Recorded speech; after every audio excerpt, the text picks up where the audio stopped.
yaitu ekspresi, gesture, dan sikap kerja. Nah, ini selain tadi tempatnya gitu ya, perilakunya juga harus seperti di industri gitu ya.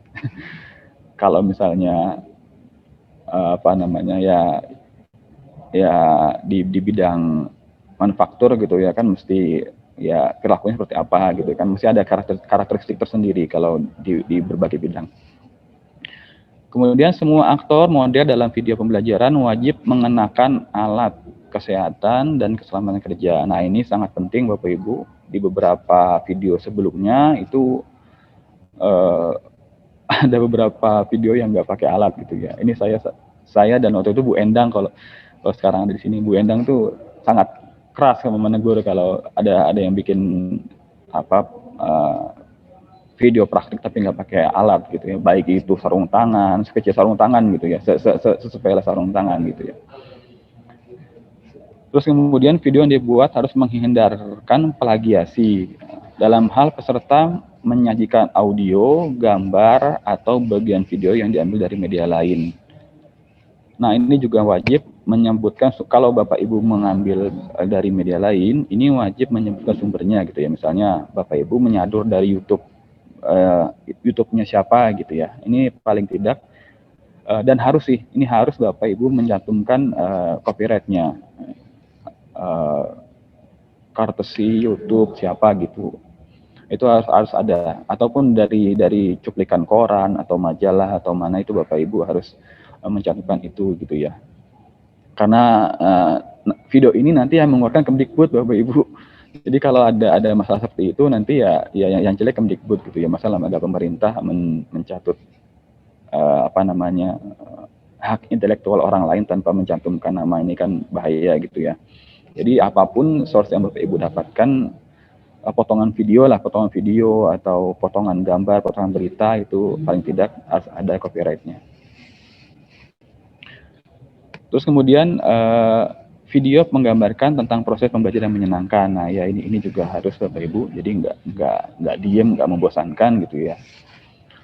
Lalu kemudian konten diharapkan telah terverifikasi oleh perwakilan industri dalam memenuhi keselarasan pembelajaran dengan yang berlaku industri. Nah, ini terkaitannya dengan link and match Bapak Ibu. Kami sangat menyarankan dan kami sangat harapkan Bapak Ibu bisa melakukan verifikasi gitu ya dari industri misalnya yang atau menyatakan gitu lah, atau mencetakkan bahwa video ini itu sudah sesuai dengan yang ada di industri gitu. Ini kami sangat menyarankan sih, dan kami harapkan sekali itu ada di video yang Bapak Ibu buat nanti gitu ya. Supaya apa? Supaya nanti ya ada validasi lah gitu ya, bahwa ini tuh sudah sesuai standar, sesuai dengan prosedur yang berlaku di industri gitu ya. Jadi kita nggak bikin sendiri gitu. Nah, industri dari mana nanti Bapak Ibu kan punya mitra gitu ya. Silakan nanti sesuaikan dengan industrinya. Terus kemudian terkait dengan spesifikasi teknis. Kalau saya ini saya menyarankan sih 10 sampai 15 menit gitu ya videonya, durasinya, karena kalau dilebih itu akan membosankan Bapak Ibu untuk ditonton gitu ya. Saya khawatirnya malah nanti ya apa namanya bosan, jenuh gitu padahal. Tapi sebenarnya tergantung konten juga, tapi saya pribadi sih saya maunya 10 sampai 15 menit gitu ya. Kenapa saya bilang seperti itu? Karena ada juga pendapat yang nggak bisa dalam 10 sampai 15 menit itu menggambarkan kompetensi yang utuh gitu ya. Tapi nanti mungkin Pak Ramadan mungkin nanti bisa menjelaskan kira-kira teknik-tekniknya gimana supaya 10 sampai 15 menit itu bisa jadi satu video yang utuh gitu ya. Mungkin di-cut atau di-cut di bagian mana gitu. Jadi nggak ketika dia praktek gitu misalnya goreng atau masak gitu ya, yang nggak sampai dari apa misalnya nuang minyak tuh langsung 1 menit sendiri gitu ya, terus masukkan bahan 1 menit sendiri, mungkin bisa dipotong-potong gitu ya. Karena kalau lebih lama nanti akan bosan gitu ya. Terus kemudian penyajian harus memperhatikan kualitas audio, ini terkait dengan kejelasan suara, narasi dubbing dan seterusnya. Ini banyak sekali masalah di tahun lalu itu masalah audio yang bocor gitu ya. Terus kemudian narasi dubbingnya itu benturan dengan background. Nah, ini kan masalah teknis. Ini banyak sekali dan itu mengganggu sekali ketika kita pakai headset gitu ya, apalagi nggak pakai headset gitu. itu nggak kedengaran suara narasi dubbingnya itu ke apa namanya, ke adu ketimpa dengan backsoundnya. Jadi audio ini harus diperhatikan juga. Terus narasinya juga, narasi dubbingnya juga kalau bisa suaranya yang cocok lah gitu ya. Terus kemudian visualnya juga, nah pengambilan gambarnya, pencahayaannya, dan seterusnya. Nah kasus yang kemarin itu masih banyak yang pakai HP, terus kemudian gambarnya goyang, terus fokusnya itu nggak sesuai. Mestinya dia tuh nge-zoom in gitu ya, misalnya memotong ikan atau memotong sayur, itu kan mestinya fokusnya ke zoom in ke ikannya, bukan orangnya lagi motong gitu ya.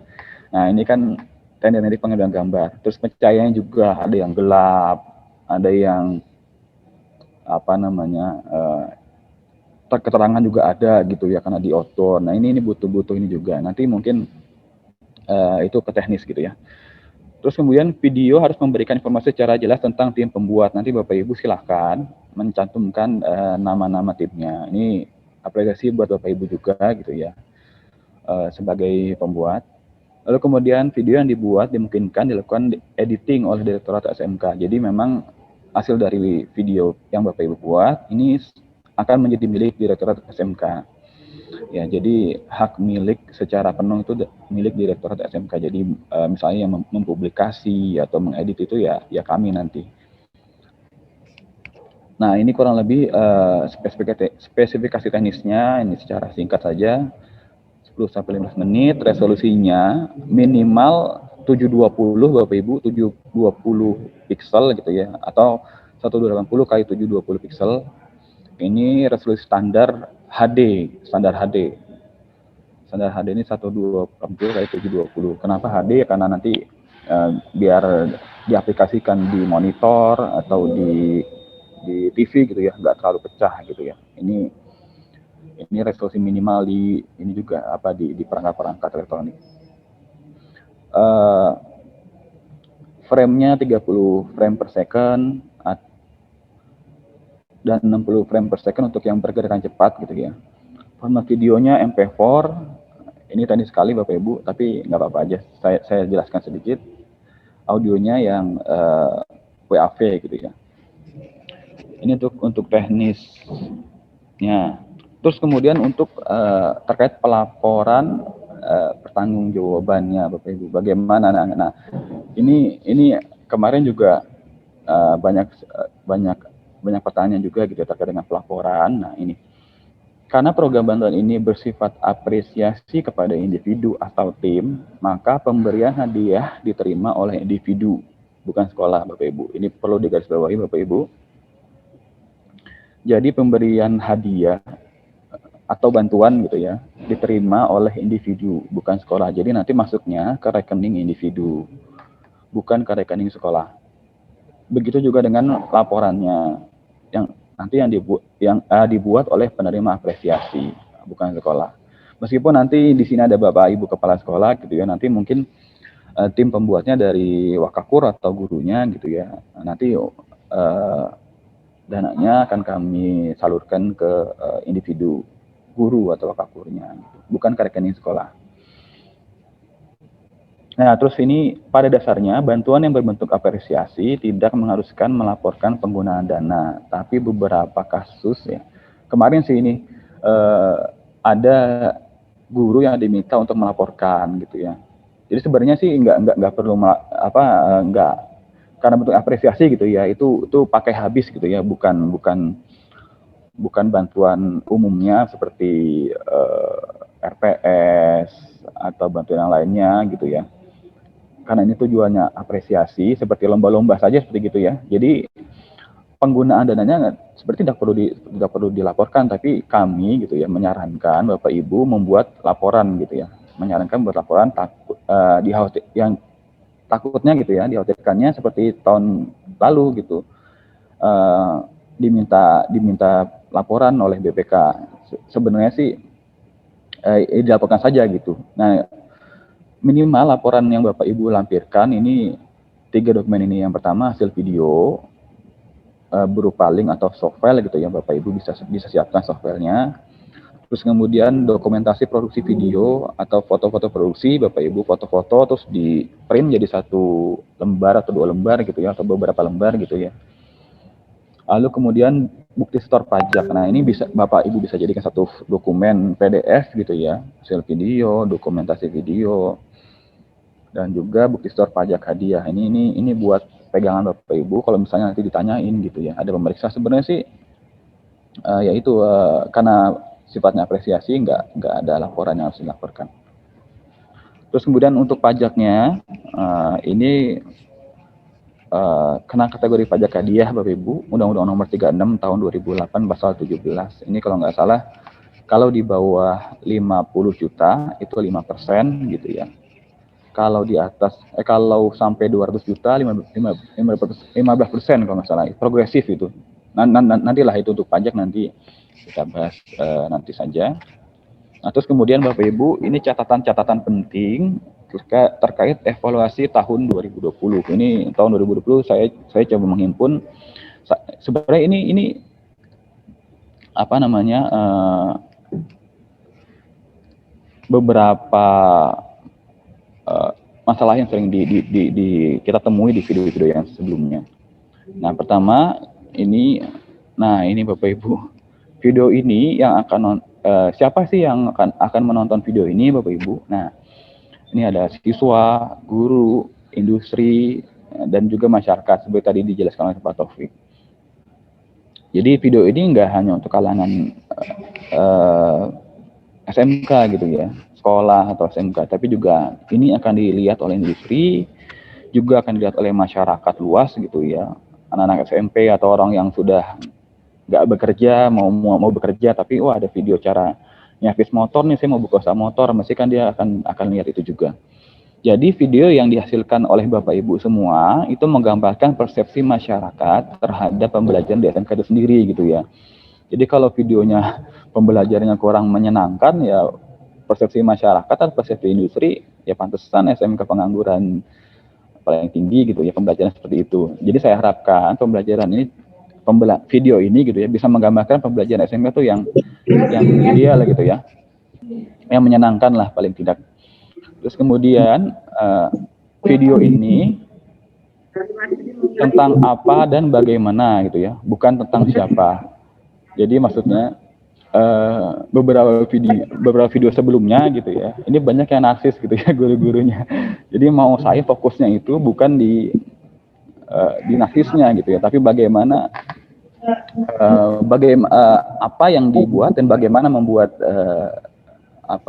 praktiknya itu gitu, bukan tentang siapa kepala sekolahnya, siapa gurunya dan seterusnya gitu ya. Ada yang bocor ini ya? Ya, saya lanjutkan lagi.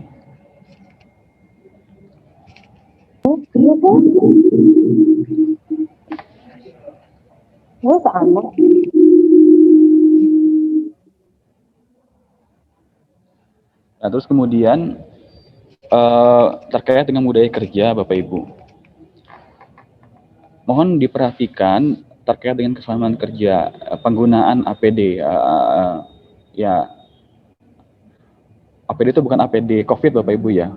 Saya lebih APD ke alat pengaman diri itu alat praktek lah, alat pakaian kerja gitu ya. Jadi cukup banyak Bapak Ibu video di tahun sebelumnya itu yang masih minim menggunakan peralatan pengamanan diri gitu ya. Jadi misalnya dia ngelas gitu ya, itu nggak pakai sarung tangan. Ya mungkin di sekolahnya biasa kayak begitu gitu, tapi kan yang ada di industri nggak seperti itu gitu ya. Jadi mohon ini diperhatikan sekali terkait keselamatan kerja, helm, kacamata las atau sarung tangan las itu harus diperhatikan. Kalau bisa itu sarung tangannya ya jangan, maksudnya sarung tangan las pakai sarung tangan bangunan, itu disesuaikan dengan bidangnya Bapak Ibu. Terus kemudian perilaku kerja juga ini juga harus disesuaikan gitu ya. Ini ya banyak sekali video di tahun sebelumnya itu perilaku kerjanya masih belum menggambarkan perilaku kerja di industri gitu. Pakaian kerja juga seperti itu. Mohon maaf, ini ada beberapa cerita yang kurang mengenakan di tahun sebelumnya gitu ya. misalnya dia sedang praktik di perkebunan gitu ya. Harusnya kan di perkebunan itu pakaiannya pakaian ini yang sesuai dengan pekerjaan perkebunan gitu ya. Tapi ternyata peraganya salah satu gurunya itu menggunakan menggunakan gamis yang sangat sangat sangat apa namanya sih agak ribet gitu kalau saya lihatnya gitu ya. Kalau memang tidak bisa, kalau memang kira-kira guru tersebut apa namanya, atau mungkin peraga tersebut punya keyakinan sendiri gitu ya, mungkin kita bisa pakai peraga yang lain gitu. Jadi sebisa mungkin pakaian itu disesuaikan dengan kondisi bidangnya gitu ya, yang dikerjakan. Terus kemudian juga karakteristik pekerjaan juga. Ini perlu diperhatikan semua. Ini kemarin banyak yang masih seperti itu gitu. Ini kalau dilihat oleh industri, saya rasa ini akan ini juga jadi catatan yang kurang bagus juga buat kita.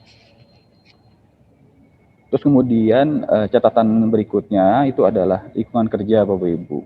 Ini pastikan lingkungan kerjanya bersih gitu ya. Lantai, dinding, meja, jendela, wastafel. Jadi sebelum Bapak Ibu mengambil video, mengambil gambar, pastikan kondisi ruangan atau kondisi tempat pengambilan gambar itu sudah dikondisikan gitu ya. Kondisikan dalam arti ya itu lantainya sudah bersih, jangan masih ada meja siswa terbalik itu di ruang praktik. Di ruang praktik laboratorium medik itu ada beberapa yang bangkunya masih terbalik, belum diberesin. Paling nggak dikondisikan lah ruangannya supaya lebih bagus gitu. Nah ini juga singkirkan barang-barang yang tidak diperlukan, seperti ya ada galon, ada apa namanya lap-lap yang dilihatnya tuh kurang pas gitu ya. Ini mesti dikondisikan lah pokoknya ruangan itu suasana kelas yang bersih dan segar. Ini juga. Jadi sebelum Bapak Ibu mengambil gambar, dikondisikan ruangannya gitu ya, sudah cukup baik gitu ya. Dari dia bersih, terus dia juga ringkes gitu ya, dan juga segar gitu kelihatannya, nggak terlalu kumuh gitu. Kecuali memang ada beberapa bidang, kecuali memang bidang itu gitu ya, ya memang kalau seperti itu. Misalnya di bangunan ada beberapa video dari jurusan bangunan itu ya, bangunan itu ya kondisi lapangannya seperti itu gitu ya, banyak semen atau bata-bata gitu ya. Itu kan, tapi kan bisa ditata secara artistik gitu. Nanti mungkin saya bisa tampilkan beberapa video yang cukup bagus dari segi penataan. Terus kemudian fokus pada aktivitas. Yang tadi saya bilang tadi, pada saat pengambilan gambar itu sebisa mungkin fokus kepada aktivitasnya, bukan ke gurunya gitu ya. Terus kemudian ketika angle-angle yang butuh zoom itu perlu di zoom. Kalau yang jauh jauh. Jangan satu gambar saja gitu, satu angle aja dari awal sampai akhir begitu saja gitu. Ini sangat membosankan sekali gitu ya. Jadi seperti ketika dia memotong buah atau memotong apa namanya, memotong ikan gitu, itu bisa di zoom. Itu lebih menarik gitu ya. Ini terkait dengan fokus Bapak Ibu. Jadi di video-video sebelumnya, di tahun sebelumnya itu banyak yang masih seperti itu gitu gambarannya. Nah ini yang saya bilang tadi, peragaan tidak harus oleh guru dan siswa yang bersangkutan. Bapak Ibu bisa menyewa gitu ya, atau meng-hire talent kalau diperlukan gitu ya. Kira-kira cari siswa yang cantik atau mungkin ya model-modelnya cantik untuk menjadi talent di video Bapak Ibu semua. Jadi nggak harus siswa gitu ya, atau nggak guru juga untuk yang ada di video itu. Yang penting kontennya itu konten pendidikan. Ini masalah talent itu kan hanya bungkus gitu ya. Masalah artisnya atau peraganya kan hanya bungkus. Terus kemudian yaitu ini video ini bukan ruang fashion ya, saya jelaskan sebelumnya tadi, ada yang pakai gamis ke kebun, itu kan nggak ini ya, nggak cocok. Jadi kalau bisa disesuaikan lah gitu. Terus kemudian guru juga bukan hanya mengawasi atau mengisi checklist gitu ya.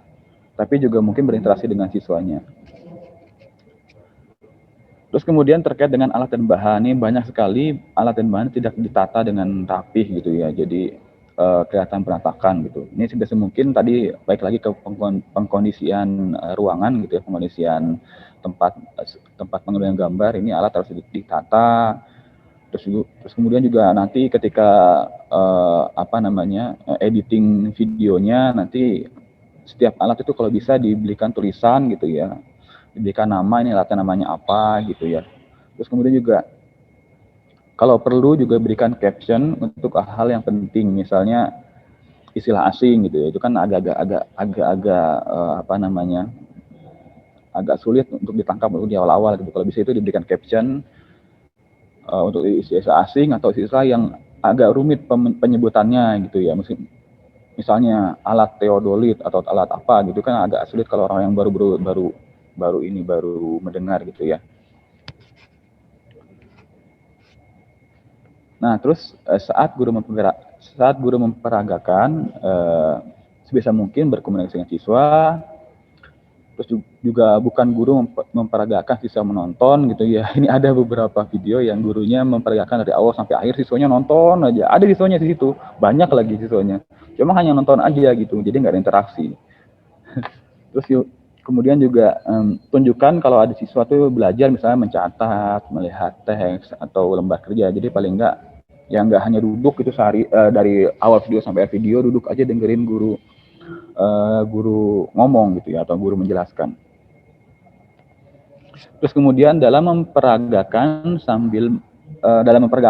guru itu disarankan sambil menjelaskan, misalnya ketika menggergaji kayu gitu ya di bangunan atau di perkayuan gitu ya, menjelaskan bagaimana posisi alat gergaji. Jadi nggak hanya menggergaji aja udah diem aja dia gitu. Misalnya pada tahapan ini kita akan menggergaji kayu, udah menggergaji selesai gitu. Kalau bisa dijelaskan kenapa posisi alat gergaji seperti ini, kenapa harus sekian derajat gitu ya, dan mengapa demikian gitu ya. Paling nggak ada hal seperti itu bisa dijelaskan juga di dalam video. Nah, terus kemudian terkait dengan basic pembelajaran. Nah, ini tadi sebisa mungkin video ini bisa ada suasana interaktif, inspiratif, menyenangkan, menantang, memotivasi, terus juga memberikan ruang yang cukup bagi prakarsa, kreativitas, kemandirian gitu ya. Jadi sebisa mungkin Bapak Ibu basic pembelajaran gitu ya yang harus ada, yang wajib ada di video yang akan Bapak Ibu buat. Ini kurang lebih seperti ini ada di PP SMP ini terbaru. Ya sebenarnya dari yang dulu juga ada gitu ya, basic pembelajaran itu seperti ini. Harus paling nggak Bapak Ibu harus menyenangkan gitu ya, interaktif, inspiratif gitu ya, nggak hanya monoton satu arah gitu, berceramah terus bisa mendengarkan. Nah, terus kemudian yang banyak saya temukan juga, ini juga ada ya narsis lagi Bapak Ibu. Jadi kalau bisa hilangkan iklan itu maksudnya ada logo sekolah Bapak Ibu gitu ya di atas dari awal sampai akhir. Ini kami menyarankan tidak perlu Bapak Ibu karena ya tadi mungkin nanti ada slot ada bagian Bapak Ibu bisa menampilkan logo sekolah Bapak Ibu gitu ya. Juga nanti kan juga ada bagian untuk credit title gitu ya, untuk pembuat videonya. Jadi nanti akan kami sediakan slot tapi nggak sampai awal sampai akhir gitu ya. Jadi tolong kalau misalnya tidak perlu mencantumkan logo sekolah sepanjang video, juga nggak perlu mencantumkan data mungkin akun pribadi seperti akun sosmed. Ada beberapa video yang di situ dicantumkan akun sosmednya gitu ya, ataupun akun usaha bisnisnya. Ini nggak perlu promosi seperti itu karena nanti videonya akan jadi milik kita. Gitu Bapak Ibu untuk narsis ya, untuk bagian narsis ini masih banyak ditemui di video sebelumnya. Nah, ini terakhir mungkin Bapak Ibu dari saya terkait dengan video ini, berkolaborasilah Bapak Ibu. Jadi kesalahan yang paling banyak dilakukan oleh guru-guru sebelumnya di di lomba sebelumnya atau di pelaksanaan karya inovatif kejuruan sebelumnya itu, ini mungkin karena dapatnya individu gitu ya, dapatnya individu, jadi ya kurang kolaboratif dengan profesional, dengan sekolah atau dengan yang lainnya. Karena bayangkan saja Bapak Ibu, mungkin kalau daftar gitu ya, terus tiba-tiba Bapak Ibu diterima 5 video atau 10 video gitu ya, dikali 15 juta gitu ya, 150 juta. Kalau dikelola sendiri kan ya dapatnya lumayan gitu ya. Nah, yang jadi masalah kan dikelola sendiri, tapi yang dia ngevideoin sendiri, ngedabing sendiri,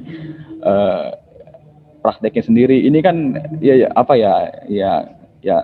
agak-agak berlebihan gitu ya. Ya kita bisa sharing lah ke orang lain gitu ya, atau mungkin saya sarankan sih ke profesional, itu bisa ke videographer gitu ya. Bapak Ibu bisa meng-hire videographer, atau Bapak Ibu bisa bekerja sama dengan sekolah lain yang memiliki jurusan film, broadcast, multimedia, mungkin animasi di kafe juga bisa Bapak Ibu minta tolong bantu untuk berkolaborasi membuat video ini. Jadi tidak perlu semua dikerjakan sendiri Bapak Ibu. Jadi Bapak Ibu kami sarankan ini berkolaborasi, meskipun nanti dananya ini akan diberikan ke individu gitu ya. Karena video ini nanti akan ditonton oleh masyarakat luas. Nah, terus kemudian gunakan peralatan yang standar industri. Nah, tadi itu karena nggak mau berkolaborasi, kan nggak punya alat, nggak punya fasilitas yang cukup gitu ya, akhirnya ada yang masih pakai HP Bapak Ibu, jadi gambarnya goyang, resolusinya pecah gitu ya. Apalagi belum lagi pencahayaan, udah pencahayaannya pakai sinar matahari langsung gitu. Sebenarnya kan harus ada alat-alat khusus gitu ya untuk perekaman atau untuk pembuatan video. Jadi ini pesan terakhir saya, nanti kalau misalnya, kalaupun nanti ini jatuhnya ke sekolah gitu ya, bukan individu, kalau sekolah Bapak Ibu nggak punya jurusan multimedia atau broadcasting atau film, silakan Bapak Ibu bisa berkolaborasi, nggak apa-apa. Baik itu dengan profesional gitu ya, profesional itu ya dengan pihak perusahaan gitu ya, atau dengan sekolah lain yang punya jurusan multimedia. Ya, ini Bapak Ibu kurang lebih yang bisa saya sampaikan terkait dengan program bantuan karya inovatif yang dikembangkan untuk mendukung pembelajaran kejuruan tahun 2021. Dari saya mungkin ini, setelah ini mungkin kita masuk ke sesi berikutnya Bapak Ibu ya. Atau mungkin nanti kalau ada sesi pertanyaan kita tampung di belakang saja Bapak Ibu ya. Setelah ini mungkin saya akan langsung gitu ya memberikan sesinya kepada Pak Ramadan.